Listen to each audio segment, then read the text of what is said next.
talk about the Western views of science and the native views of science. And it also kind of touches upon climate change in a way, in a sense. Let's go back in recorded history. The last one was right before the mini ice age. That solar maximum was so huge that it sent out solar flares that lit up the night sky. And it sent fires all over the world because of how massive the solar flares were. Electricity that we had then was knocked out. And they were just ground wires. They were just in the beginning processes of the Industrial Revolution.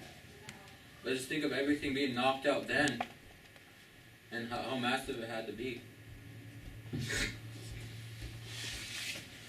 Solar maximum combines to create tides in the Earth's ocean, and with gravitational effect is so strong that our planet's crust is stretched daily by these same tidal effects. They occur because of the difference in gravitational effect on one side. The ocean on the side of the Earth facing the moon gets pulled toward the moon more than does the center of the planet. That creates a high tide. On the other side of the Earth, another high tide occurs because the center of the Earth is being pulled toward the moon more than the ocean is on the far side. The result essentially pulls the planet away from the ocean in a negative force that effectively lifts the ocean away from the planet. And with that being said, so you're talking about climate change, you're talking about pollution. So how would that affect us being at the height of a pollution and climate change, plus being on the height of our solar maximum, and I call it a solar maximum too, or a lunar maximum, because you're getting the most solar flares, you're getting the most energy out of the sun. So just think of it as energies. We're having floods. We're having multiple hurricanes and typhoons in the oceans. I think last year they had like 4 in a row, one right after another. Think about it. If the energy is coming off of the sun at a maximum rate, but all that energy is not entering our atmosphere, where is it bouncing off to? I believe it's bouncing off into the moon. And the moon creates a lot of our weather. And from that moon, then it bounces energy back through, which can pull the water. And I feel myself, that's what's creating a lot of our weather, because we're on a solar maximum. And that energy that needs to go to our Earth isn't reaching its full potential.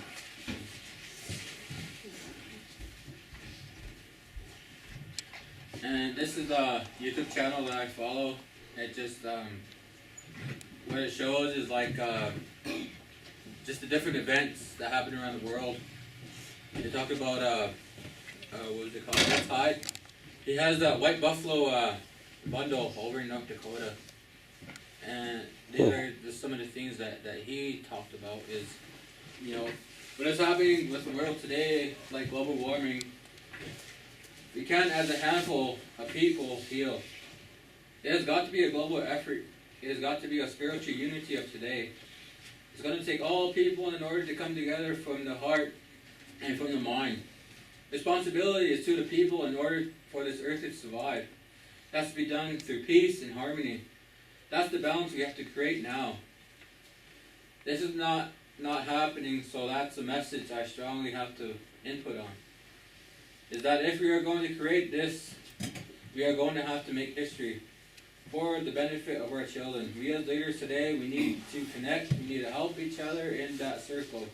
There is no one higher than another. It doesn't matter what part of the world we are in, we are all being affected.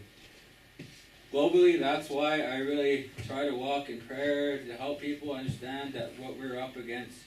There has got to be a spiritual unity. And what he talks about is prayer. Power of prayer. And if you guys know, if you have a prayer life, and if you have been and constant prayer, there's a different energy around that. You know, like the examples I like to give is like with Jesus. Like he turns that water into wine, that's through prayer. When he healed that person from being blind and a person that couldn't walk, that was through prayer. That was an energy that we all have within us. We are that balance that is so much needed in this world. My interpretation of this balance is through prayer, faith, and understanding. And we're progressively inducing a paradoxical effect in this worldly paradigm. We have been a subject of irrefutable evidence of subliminal imagery, a kinetic force that ultimately alters mind state. Subliminal imagery processes holistically identifies as categories, numbers, and dollar signs to consumers. And in an unconscious mind, we are puppeteered to how we're supposed to be, where we stand in life, and how we're supposed to react in life through a process of a simulated mind. When we start to lose our self-identity through this process as emergent feelings, it can create a paradigm without relationship. The reason I say this is looking at it from a scientific perspective on humans. We are of this earth, we are 75% water, and we have a positive charge within us that keeps us alive. We all share stories of healing powers through many ways of life. The key ingredients we have is through prayer. I say this because of the concept of miracle workers. We are the missing key as Blackfeet people. We are taught to honor the earth. We use these energies that is within us all. I deeply feel that we can heal this planet and get back to the earth that Sakum needs our energy. Our spirit, we are all connected. We contribute to what happens to this life in such a way that we don't know how effective we really are. But that is the end of my presentation. Anybody have any questions? That was excellent. Huh? Excellent. What says that, where you got under that? Tribes come in just for those days, and it would be basically for prayer. For prayer for your people, prayer for your sick ones, the ones that have cancer, the ones that need the help. That's what those grounds were. They was really highly sacred grounds. There's many lodges built over there, but today we don't have that anymore because it's so commercialized. We forgot our traditions. Forgot how to honor the earth. Forgot how to honor the area.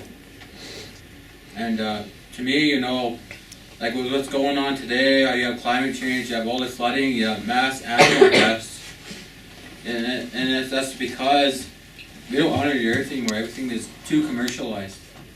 You guys think about it, we are of this earth. All the clothes you have on, all these tables, everything, technology, comes from the earth. So when we're constantly taking and we're not putting back, of course it's gonna have effects, and it's gonna be so massive to where, just look at Beijing, look at China. Yeah. They are so polluted. You can't even go outside. You can't even open a window. Because you have all that pollution in the air. You have to wear a mask walking around. And do we want to be that? Do we want to go to that point? No. I mean, this is what you guys are working towards right now, is alternative energy, alternative process to live in this world. And that's what we were as indigenous people.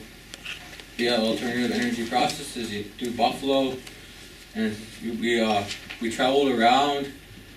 The reason why we were so was nomadic was we didn't deplete the resources in one area. We left it where it could regenerate itself. That's why we moved around so much. That's why our territory was so huge. We'd follow the buffalo, but we knew when we had to leave. We knew where our winter camps were. We knew where our summer camps were. We knew where our Okon was. We knew where our people was at all times. But also we had those energies. Those energies around us would tell us what to do, how to be. How do you think we got our medicines? How do you think we got our songs? How do you think we got You know, we knew how to build those teepees. We knew how to build sweat lodges, sun dances. That came through our dreams. And we don't, a lot of people, you know, you guys might know what that is, but a lot of people don't know what that is.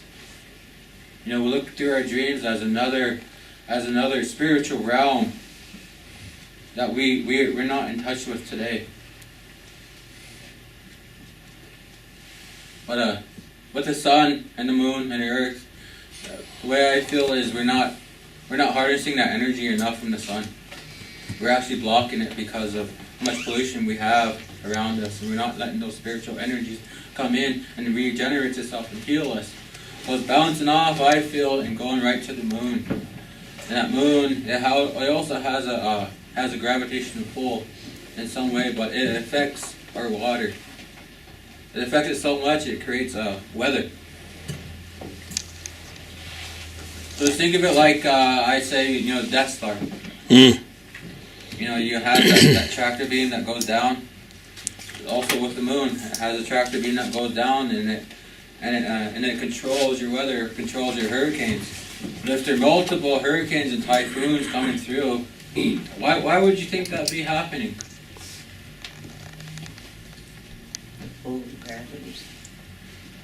Hmm?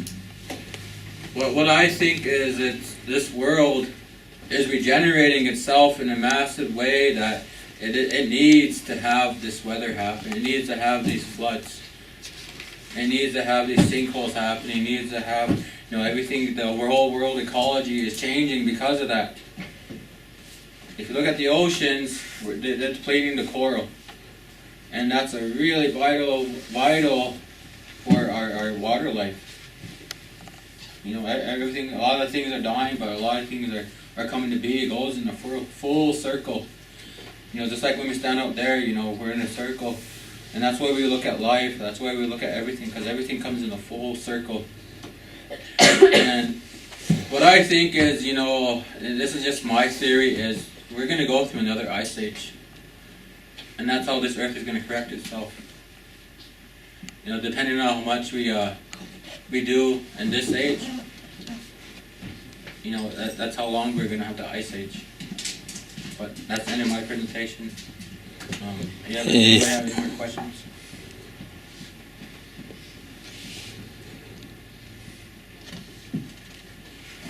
Okay. Thank you, Brendan.